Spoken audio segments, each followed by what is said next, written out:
Olá! Hoje nossa conversa de peso vai da habitação à educação e vem lá de Santa Fé. Militante das causas sociais, ele é determinado e um galopeador contra o vento. Nascido na comuna de Maria Juana, província de Santa Fé, dentro de sua formação para padre, chegou ao Brasil há 30 anos para realizar um trabalho nas comunidades de base da Igreja Católica.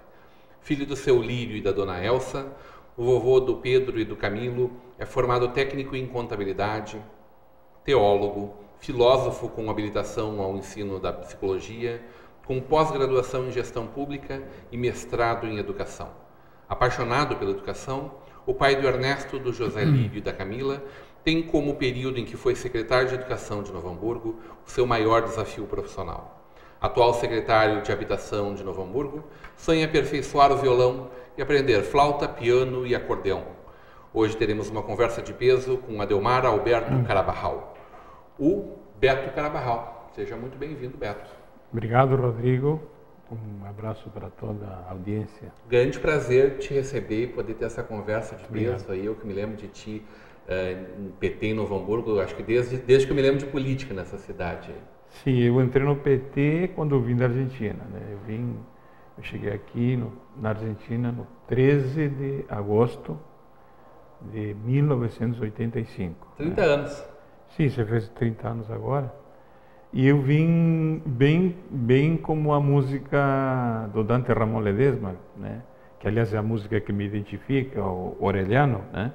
O Orellano é o gado sem marca, né? que pastava durante o período em que os espanhóis estavam aqui, e que não tinha marca de nenhum fazendeiro em nenhum lado, né? Nem no Uruguai, que fazia parte do Pampa, nem na Argentina, nem no Pampa gaúcho, no gaúcho nosso hoje. E que tem um pouco a ver com a questão da liberdade, né? Então, a música Orellano, a introdução, isso o Dante escreveu há muitos anos atrás, porque o Dante veio de Rio Cuarto, da Argentina. Também ele foi padre, ele chegou a ser padre e depois saiu.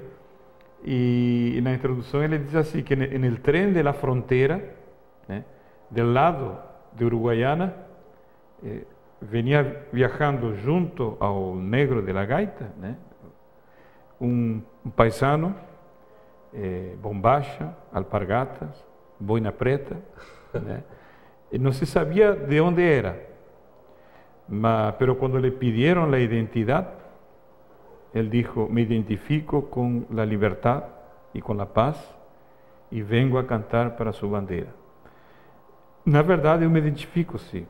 O meu perfil um pouco um perfil parecido com esse, porque na Argentina, naqueles idos de 80, eu militei mais na área dos direitos humanos, de fato, né? Eu tenho uma formação católica, né? Mas que se alargou durante a minha caminhada. Eu estudei no Seminário Maior Nossa Senhora de Loreto, em Córdoba, né? Córdoba é a segunda cidade maior depois de Buenos Aires. E portanto, eu tenho uma filosofia que depois eu fui, naquele período não tinha, quando eu vim para cá não tinha o Mercosul, não existia, então eu tive que revalidar todo o meu curso da Argentina, que não era reconhecido aqui, eu tive que revalidar na Unicinos. Tenho uma formação tomista, né? Portanto, uma formação escolástica do ponto de vista filosófico, muito tradicional, mas depois, quando fui fazer a minha teologia, eu estudei com os padres claretianos, e aí conheci um pouco assim muita gente de toda a América Latina, padre, freira, leigos, né? E aí é que eu comecei a conhecer um pouco os escritos do Leonardo Boff, daqui, do Clóvis Boff, né? Do Frei Beto, né? Que agora, recentemente, inclusive em Cuba, Fidel entregou, os irmãos Castro entregaram para o Papa que é argentino também, um livro de Frei Beto, né? E então eu tenho essa formação que não é dicotômica, mas que dialoga, digamos, com uma teologia, uma filosofia clássica e a filosofia e a teologia da libertação. E eu me identifico um pouco assim, teoricamente, embora possa parecer uma aparente contradição, eu sou um cristão, né, marxista, né? Então eu tento aproximar, teoricamente, e tento fazer isso na minha prática de vida, da minha militância, né, aproximar essa figura de Cristo, do Jesus histórico, comprometido desde seu tempo com as causas dos mais pobres, dos mais humildes, dos menos favorecidos, na busca de uma justiça social, de uma crítica aos modelos que concentram riqueza às custas de uma grande pobreza das maiorias. Que é um pouco o pensamento da doutrina social da Igreja, né, que não é marxista, evidentemente, mas que espelha muito o atual discurso do Papa. Um Papa que dialoga, né, o Francisco, né, ele dialoga muito com várias, desde a tradição católica de 2000 anos de Igreja, que tem, milenar, mas também arejada com a própria experiência que ele teve como padre jesuíta, como superior jesuíta, como formador jesuíta nos idos de 80, 70, 80, quando ele fez parte, inclusive, daqueles padres que não concordavam, embora ele era um cara mais discreto, com a ditadura militar e com que um segmento da Igreja Católica, majoritário na época, né, de uma certa omissão,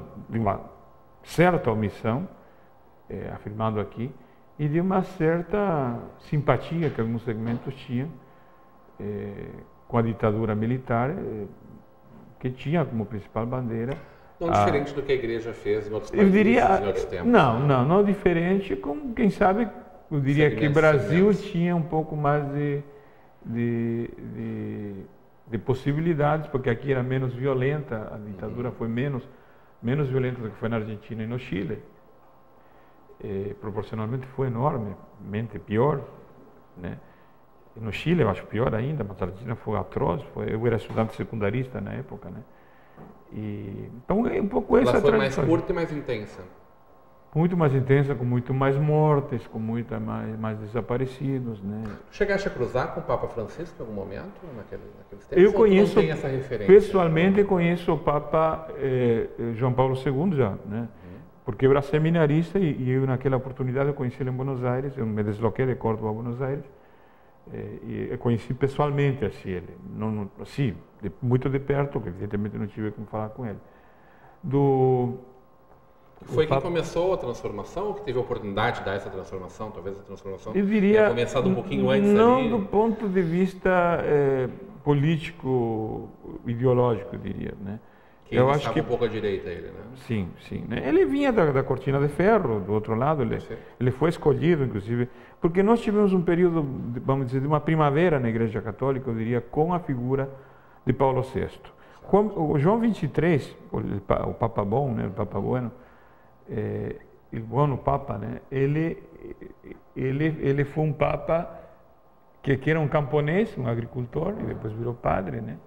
E que foi um Papa muito simpático, foi um Papa que um pouco não é que desburocratizou, mas ele era um gringo, né, um senhor da idade, um padre bom, bonachão, que chegou a Papa, com tudo o que isso significa.